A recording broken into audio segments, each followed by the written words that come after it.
Foundation connects elements to the ground and distributes loads safely to the earth and rock.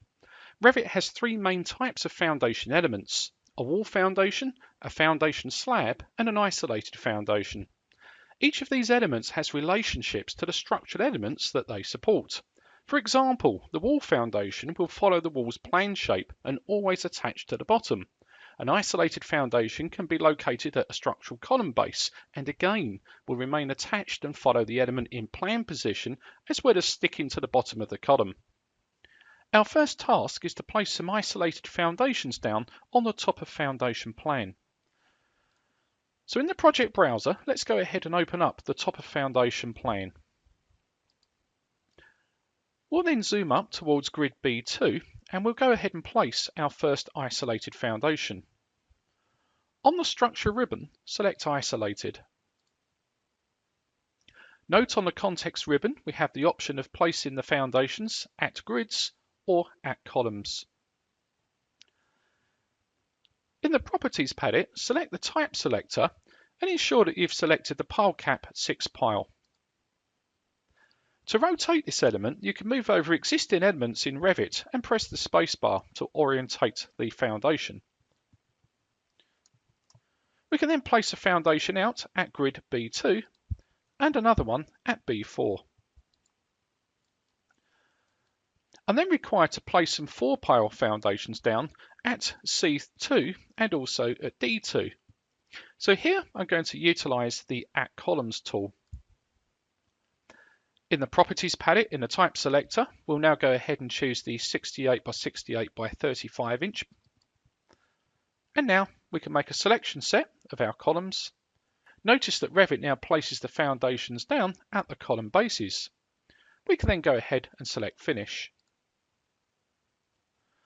Let's review our model in 3D. So click the 3D view and you can now see our foundations are placed. So note here we have our pile caps and our piles. Our next task is to place a retaining foundation underneath the walls on the left-hand side of the model here.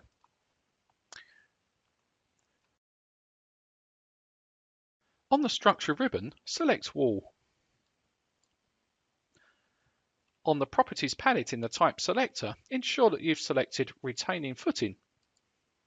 This is simply placed by moving over a wall, selecting the tab key, and you can place all the footings in one click. The footings are linked to the wall, so if we start to change the wall's geometry, the footings will update. Let's now take a look at the type properties of these footings. Select a footing that you've just placed. In the properties palette, select Edit Type. You'll note here that we have a structural usage and currently it's set to retaining. If I set this to bearing, you'll notice that we have a simple width and foundation thickness. In this example, the foundation will then be centered about the wall. If I set this to retaining, you can see that we can set a toe length, a heel length, as well as a foundation thickness. Note also here that we can actually set an end extension length as well. So in this case, my foundation is projecting 1 foot past the wall.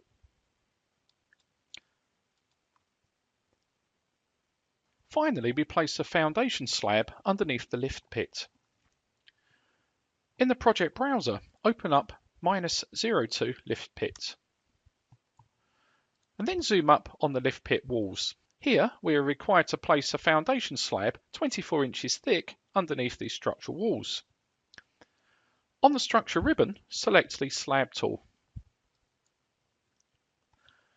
On the properties palette in the type selector, we have foundation slab, 24-inch foundation slab selected. You'll notice on the context ribbon here, we have boundary line selected, and by default, pick walls is the placement method. On the options bar, we currently have a 1 foot offset. I'm going to change this to 1 foot and 6 inches. And now, as I select the walls, you can see now that the boundary is created 1 foot and 6 inches from the wall. We can then simply click the green tick to finish the edit mode, and our foundation slab has been created. Once again, we can review our model in 3D. And there's our newly created foundation slab.